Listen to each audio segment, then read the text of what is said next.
Hi students. तो जैसा कि आपको पता है कि हम लोगों ने लास्ट टाइम केवल इंट्रोडक्शन पोर्शन किया था, जो इंट्रोडक्टरी पोर्शन था एक तरह से वो किया था। उसमें हमने क्या किया था, उसमें चार्ज के बारे में हमने थोड़ा बहुत बात की थी। इसको थोड़ा सा और डिटेल में आप आगे पढ़ोगे, बट अभी के लिए सफिशियंट है। अब इसके बाद अगले टॉपिक पे हम आते हैं। अगले टॉपिक में हमारे पास क्या है, ये देखिए। अगले टॉपिक में हम बात करने जाएंगे, तो वो चीज है relation between charge and number of electron. Charge and number of electron की हम बात करने जा रहे हैं। यहाँ पे काफी सिंपल है, आप लोगों ने भी पढ़ा होगा कि कितने नंबर ऑफ इलेक्ट्रॉन से कितने चार्ज होंगे। बात आई समझ में? कितने नंबर ऑफ इलेक्ट्रॉन्स होंगे तो कितने चार्ज होंगे, इसकी हम यहां पर बात करने जा रहे हैं। काफी सिंपल है, आप देखिए। इसके लिए अपने पास होता है Q equal to n into e. हमारे पास जो बात आती है वो आती है Q equal to n into e. अब आप कहोगे इसमें Q क्या है, इसमें N क्या है, इसमें E क्या है। तो देखिए Q जो है वो क्या है, Q है अपना चार्ज, ठीक है। N जो है ये क्या है, N जो है वो नंबर ऑफ इलेक्ट्रॉन। और E की वैल्यू को आपको पता ही है कितना होता है, 1.6 इंटू 10⁻⁻19 कूलम E होता है, ठीक है। अब जैसे इसको देखने के साथ ही आपको लगता होगा कि चलो यार वो तो ठीक है, होने दो जितना है। अब Q equal to n e है, तो इसमें 1 कूलम में कितने इलेक्ट्रॉन हो सकते हैं, सोचोगे ना, दिमाग में बात आएगी। तो देखिए यहाँ पे एज्यूम अगर हमने कर लिया कि Q इक्वल टू 1 कूलम, तो फॉर्मूले पर आए तो Q इक्वल टू होता है N इंटू ई। काफी सिंपल है।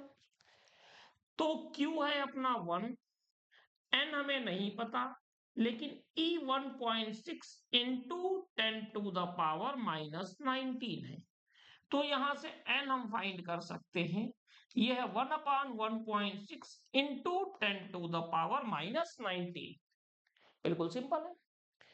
तो यहां से N की वैल्यू अपने पास आ जाएगी, कितना, 1/1.6। और ये जब न्यूमरेटर में जाएगा तो आपको भी पता है पावर क्या हो जाएगा, प्लस में। डिनोमिनेटर में माइनस में है, न्यूमरेटर में जाएगा तो ये पावर प्लस में हो जाएगा। सिंपल है। अब देखते हैं इसके बाद, अगर हम आगे आए तो इसको 10 इंटू 10⁻18 लिख सकते हैं। भाई 1 के आगे 0 अगर इंक्रीज होगा तो पावर डिक्रीज होगा, ठीक है। अगर आपको नहीं पता तो थोड़ा सा मैं आपको यहां समझा दे रहा हूं। देखिए जैसे 1 इंटू 10⁻5 है। अब 1 के आगे अगर हमने 0 इंक्रीज किया तो 10⁴ हो जाएगा। 1 के आगे अगर हमने 2 0 इंक्रीज किया तो ये हो जाएगा 10⁻3। पावर्स को समझिएगा, कई बार गलती कर जाते हैं। अच्छा मान लीजिए यही 1 इंटू 10⁻⁻5 है, कॉन्सेप्ट वही रहेगा। 1 के आगे 0 इंक्रीज किया तो जितने 0 इंक्रीज करेंगे उतने पावर कम कर देंगे। -5 में से -1 करो, क्या हो जाएगा, -6, ठीक है। अगर इसी तरह इसको लिख दें 100 इंटू 10⁻, एक और 0 इंक्रीज कर दिया तो यहाँ पे -6 में से एक और माइनस कर दो, यानी हो जाएगा 100 इंटू 10⁻⁻7। और 0 को आप हटाते जाओ तो पावर को इंक्रीज करते जाओ, ठीक है। ये कॉन्सेप्ट पता ही होगा आप लोगों को, बट मैंने कहा कि चलो यार बताना जरूरी है, सो मैंने आपको बता दिया। अब देखिए यहां से, तो यहां से अपने पास क्या आ गया, डिवाइड बाई 1.6, तो 100/16 इंटू 10⁻18। पॉइंट है हटा के 0 कर दिया। और ये जो आता है ये आता है 6.25 इंटू 10⁻18। यानी 1 कूलम चार्ज में इतने इलेक्ट्रॉन होंगे। ठीक है, ये इनके बीच का रिलेशन है। एन की वैल्यू इतनी आ गई। तो अब आगे से आपको याद रखना है, कहीं पर भी चार्ज आपको फाइंड करना है, कितना चार्ज है, तो आपके पास सिंपल है Q इक्वल टू एन। आगे आप इसी को पढ़ोगे, इसको क्वांटाइजेशन ऑफ चार्ज भी हम लोग बोलते हैं, इसी को बोलते हैं क्वांटाइजेशन ऑफ चार्ज। अब आपको क्वांटाइजेशन ऑफ चार्ज क्या है तो इसको कभी और डिस्कस कर लेंगे। ठीक है, अभी हम थोड़ा सा 10th पर ही रहना चाहते हैं और आपके एक एक कॉन्सेप्ट को क्लियर करना चाहते हैं। ठीक है, तो ये हो गया अपने पास रिलेशन इनके बीच। अब इसके बाद एक चीज आती है जो इस चैप्टर का नाम है, क्या नाम है? Electric current. इलेक्ट्रिक करंट, खासतौर से करंट इलेक्ट्रिसिटी, पूरे चैप्टर का ही नाम है, आपको पता ही है। तो इसमें हम यहाँ पे बात करने जा रहे हैं इलेक्ट्रिक करंट। इलेक्ट्रिक करंट क्या होती है? इलेक्ट्रिक करंट, तो इलेक्ट्रिक करंट को हम लोग बोलते हैं rate of flow of charge. Electric current can be define as a rate of flow of charge. ठीक है, थोड़ा सा इसको समझते हैं यहाँ पे। जैसे कि आप लोगों ने पहले पढ़ा होगा, पावर इक्वल टू क्या होता है? Rate of doing work. यानी पावर इक्वल टू, यहां ध्यान दीजिएगा, रेट ऑफ डूइंग वर्क। याद आया? बिल्कुल सेम, रेट लगा डिवाइड बाई टी। ऐसे ही एक्सेलरेशन क्या होता है भाई? Rate of change of velocity. Acceleration is the rate of change of velocity. Velocity क्या होता है? Velocity is the rate of change of displacement. ठीक है, ध्यान से देखिए, power rate of doing work, acceleration rate of change of velocity, velocity rate of change of displacement.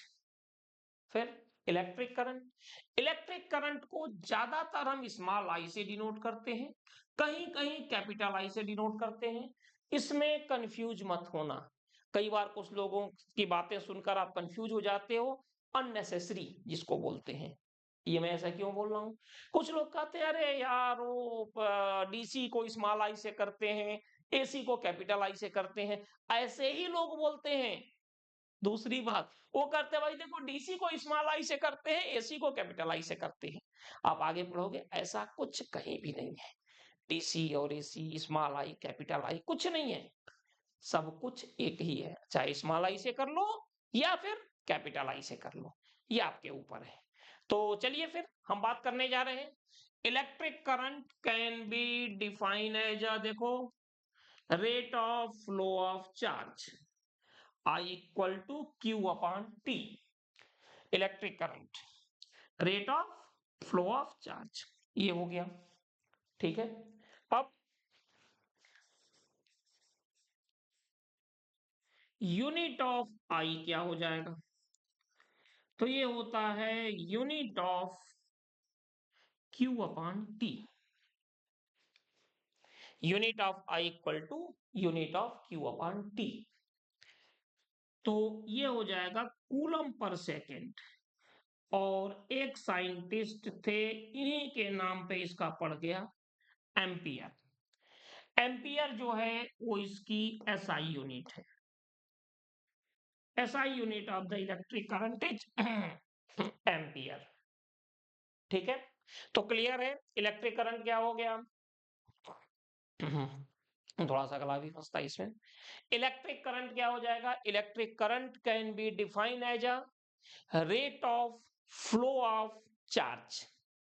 ठीक है, डिनोटेड बाई कैपिटल आई और स्मॉल आई, इससे आप कर सकते हो। होता क्या है? I equal to Q upon T. तो unit of I equal to unit of Q upon T.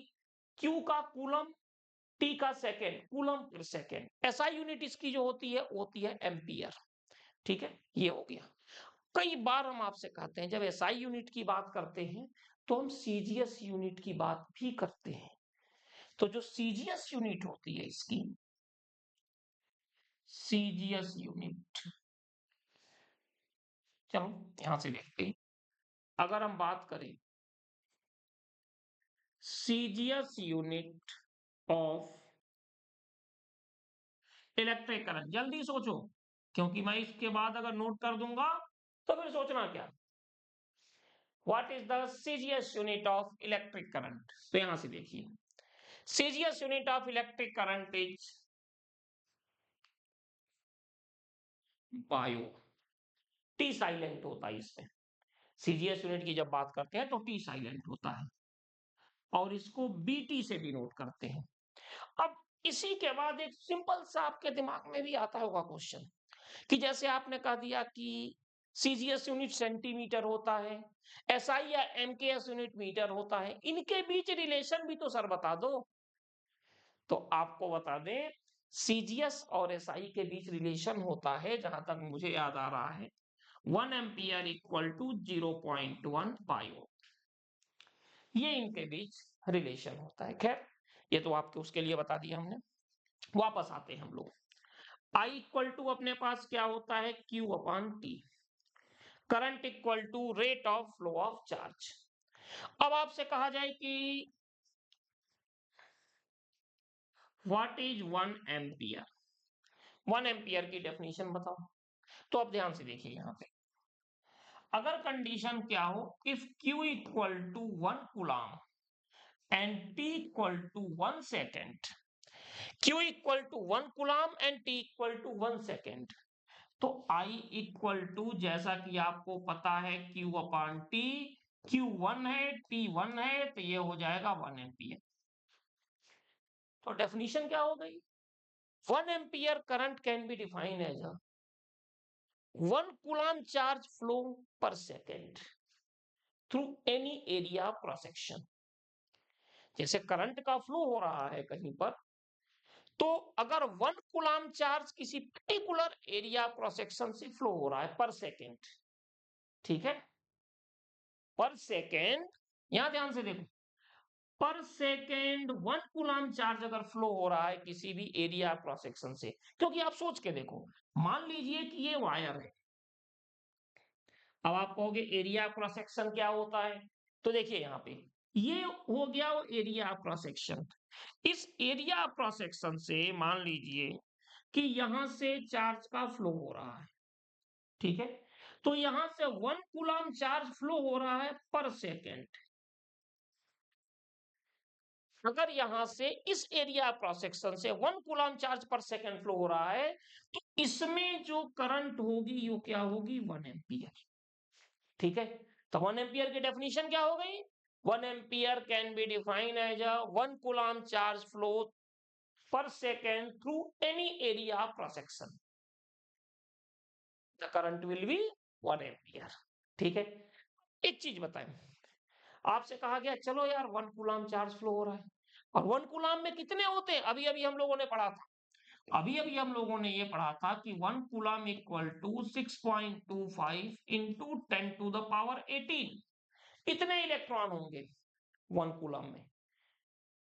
तो दूसरी डेफिनेशन क्या हो गई कि if 6.25 into 10 to the power 18 electrons flow through any area cross section per second, the magnitude of current will be 1 ampere।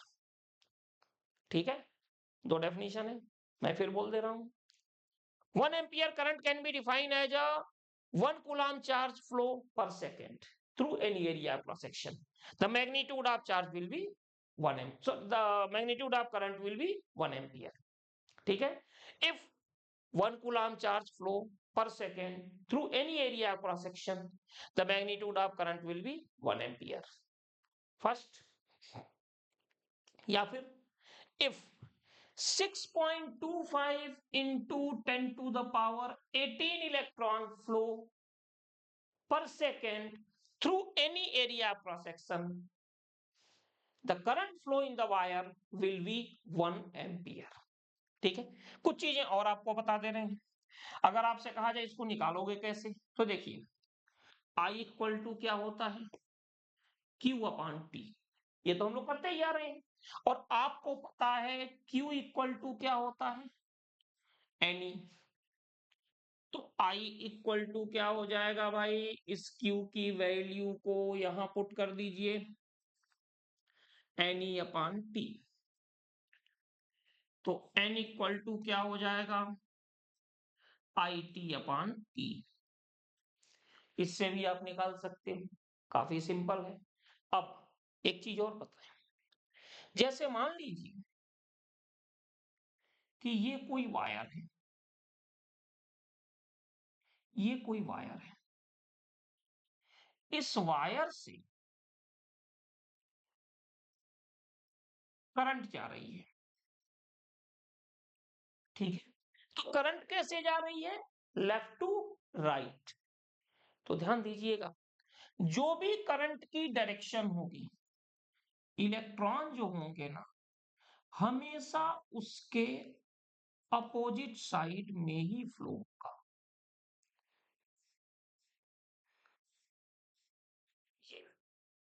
ठीक है, जो भी करंट के फ्लो की डायरेक्शन है, ये अपने पास है direction of flow of current, और ये हो गया direction of flow of electron.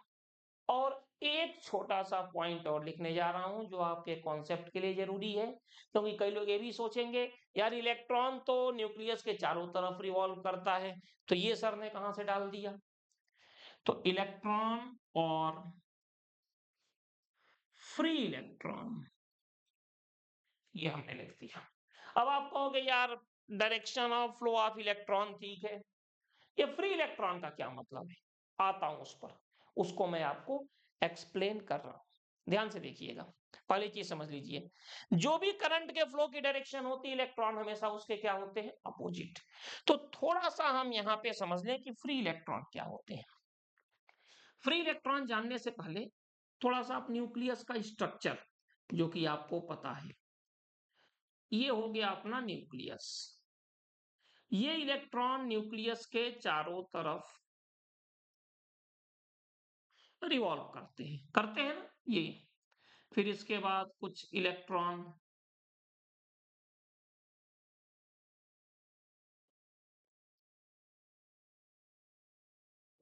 इस तरह से रिवॉल्व करते हैं, ठीक है। बिल्कुल सेंटर में नहीं है, मतलब आप समझ लीजिएगा। फिर कुछ इलेक्ट्रॉन इससे और दूर हो जाएंगे। अब एक बात तो आपको समझना है कि ये जो अपना न्यूक्लियस है, इसके जो पास में इलेक्ट्रॉन होगा, ये इस पर फोर्स सबसे ज्यादा होगा, क्योंकि देखो डिस्टेंस इंक्रीज होगा तो फोर्स क्या होगा, डिक्रीज। अब इससे थोड़ा सा और आगे आते हैं, इसकी बात करते हैं। इस पर फोर्स जो होगा, इस फर्स्ट वाले के रिस्पेक्ट में सेकंड वाले पर फोर्स और वीक होगा, ठीक है। फर्स्ट वाले पर स्ट्रांग होगा और सेकंड वाले फोर्स जो होगा थोड़ा सा और वीक होगा, ठीक है। तो मान लीजिए कि यहाँ पे कोई थर्ड इलेक्ट्रॉन है, तो न्यूक्लियस से इसकी डिस्टेंस और ज्यादा है, तो इस पर जो फोर्स होगा वो सबसे वीक होगा, ठीक है।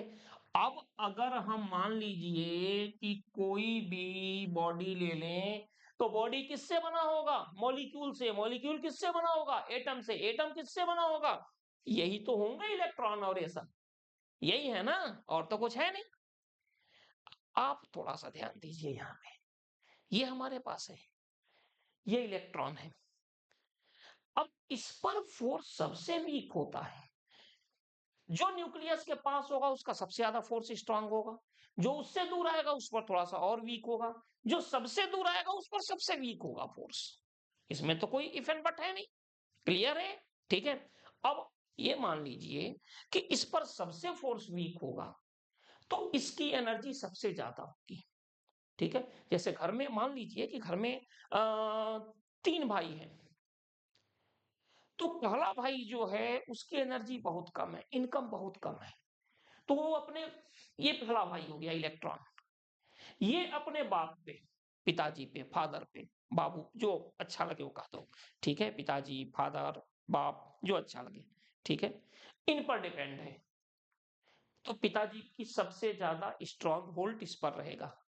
ठीक है, दूसरे वाले की एनर्जी थोड़ी ज्यादा और ज्यादा कमाता है। ठीक है, और वो थोड़ा घर से दूर ज्यादा रहता है, तो पिताजी का होल्ड और कम होगा।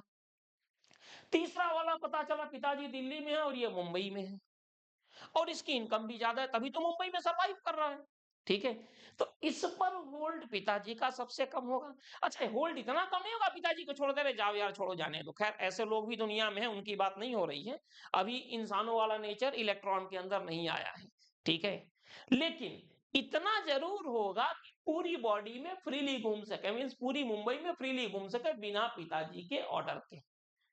ठीक है, तो मेरे कहने का मतलब ये है कि जो आउटर मोस्ट ऑर्बिट में इलेक्ट्रॉन होगा उस पर न्यूक्लियस का फोर्स सबसे कम होता है और इसकी एनर्जी सबसे ज्यादा होती है।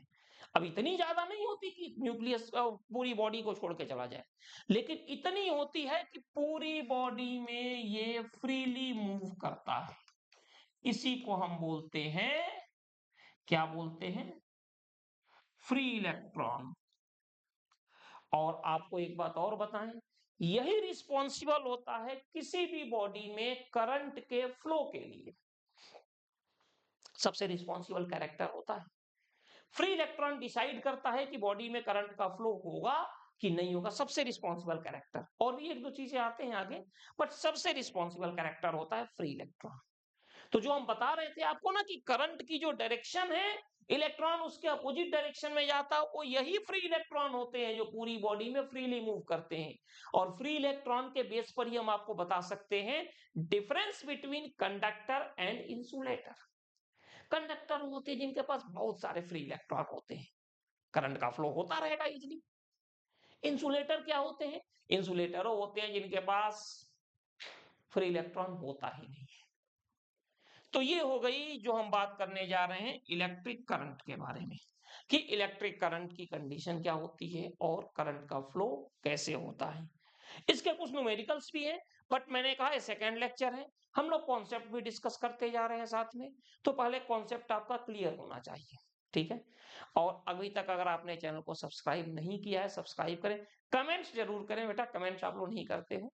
ठीक है, और अगर कोई भी प्रॉब्लम्स है तो जो भी नंबर आता है इस पर व्हाट्सएप पे आप देखते ही हो, उस पर आप हमें मैसेज कर सकते हो कि सर इसमें प्रॉब्लम है, ये चीज क्लियर कर दीजिए। तो फिर उसको हम लोग कोशिश करेंगे कि हम क्लियर करें आपको। ठीक है, तो चलिए थर्ड लेक्चर में मिलते हैं, और इसके बाद जो थर्ड लेक्चर में हम पोटेंशियल और पोटेंशियल डिफरेंस जो होता है उसका डिस्कशन करेंगे, और कुछ न्यूमेरिकल्स भी कोशिश करेंगे कि थर्ड लेक्चर में आपके कराएं। एक बार कॉन्सेप्ट क्लियर हो जाए, अपने पास पूरी चीजें आ जाएं जिन जिन बेस पर न्यूमेरिकल्स होते हैं, फिर हम न्यूमेरिकल्स पर भी चलेंगे। ठीक है, तो चलिए फिर आज के लिए केवल इतना ही करते हैं, मिलते हैं नेक्स्ट लेक्चर में। और अगर वीडियो अच्छा लगा है तो शेयर जरूर करें, ठीक है, दोस्तों को। और क्योंकि आप ही लोगों का सपोर्ट मिलता है और काफी अच्छा मिल रहा है। ठीक है, तो चलिए फिर मिलते हैं नेक्स्ट लेक्चर में। Okay, thank you.